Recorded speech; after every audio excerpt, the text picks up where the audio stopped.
That's a fact. But I want to get into the lifestyle real quick.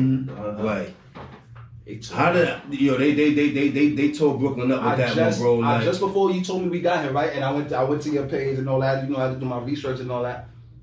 I seen this shit in the bio, and I'm saying co-founder lifestyle. So I'm like, he ain't talking about lifestyle. Press it, it's lifestyle. But I just finished asking somebody like 2 weeks ago, what the fuck happened to lifestyle? That shit was crazy, like that. Yeah. And that's crazy, but.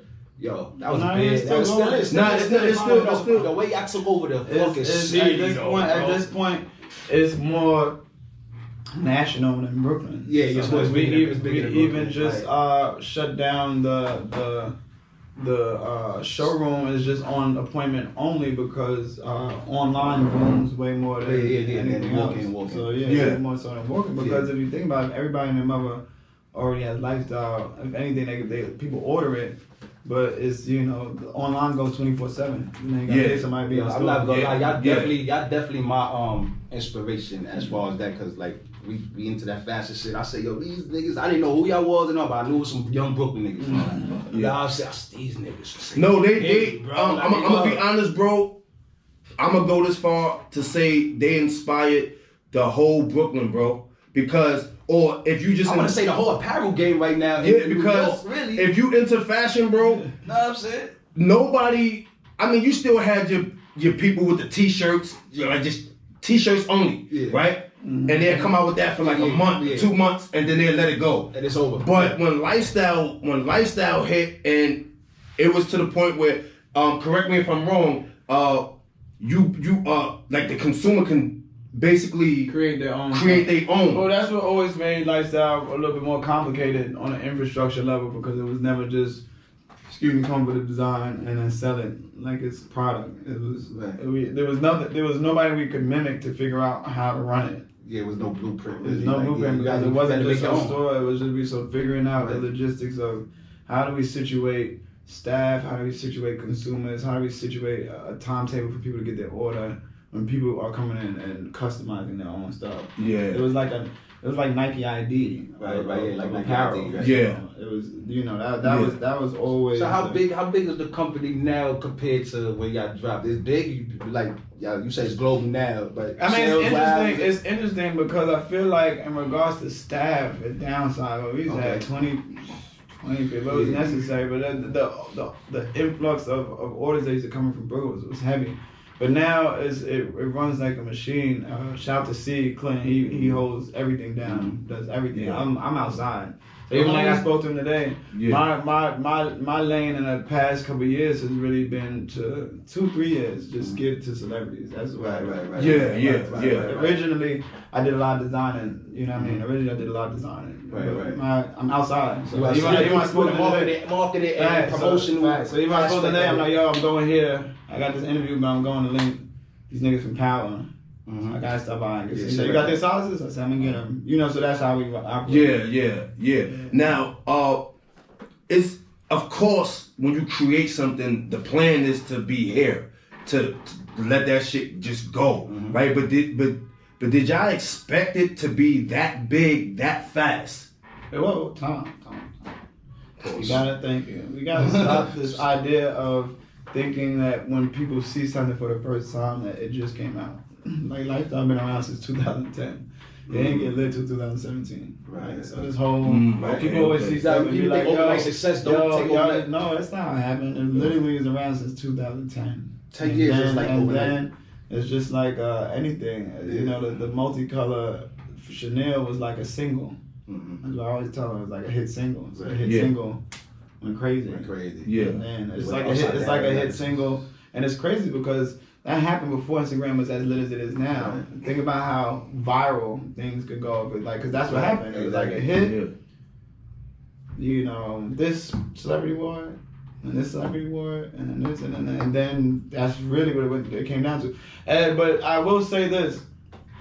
Back to it, thinking about that, you can't rush things because things are not. There's never nothing overnight because a lot of the ways that celebrities were specifically based on relationships that developed. Yeah. So I had to be in the game for a long time to even have those relationships. Most of the time when people get placement, they pay for it. Yeah, they pay an artist to wear something. They ain't never pay no artist to wear nothing. That's corny. We ain't never do that. Yeah. It was always, and again, you can't rush relationships. It was always. I mean, anybody. I mean, especially then. Now I calm down a lot because once I really pushed my artistry like a year and a half ago. For me, as a man and an artist, I'm like, I can't be groupie-ish. That I'm not doing that. I'm not about to be with everybody. Right. Yeah. Before that, my mindset was strictly, I'm gonna get into every room, which I could. You know what I mean? I'm like, let me hit so and so. I know I could connect with Cardi B. Let me hit so and so. I know I could connect with D. I mean, it was very easy. And then again, because of relationships, they was like, yeah, babe, bro, pull up. Yeah. And then I pull up and I have it, and people be like, oh, that shit fire. I'm wearing that shit tomorrow. And lo and behold, they would wear that shit. Yeah. They would wear that shit. It was flattering because I used to always say, I know these niggas got mad stuff.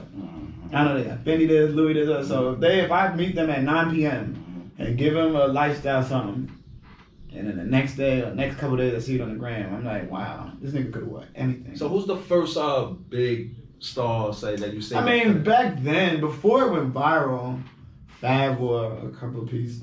That probably might have been the first one. Okay. But when it got crazy, I would have to say it was a combination of back-to-back of, who was it? It was Cardi, Safari, I'm trying to think of the back, Diddy, like all of these things happened within months. Right.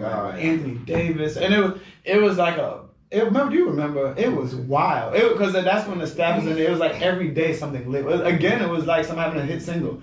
Every day something lit was happening. It was like so-and-so would have it, and then Anthony Davis wore it, but he didn't just wear it. NBA posted it, said outfit of the week. Remember? It was like, what the? It was just like lit shit like that. Like Diddy wore it, wore his jacket, and he was on a red carpet of a show. It was just like shit like that. Like pocket watch real fast. Y'all made like $1 million, $2 million. Yeah, but that don't net gross. Those, I was about to say.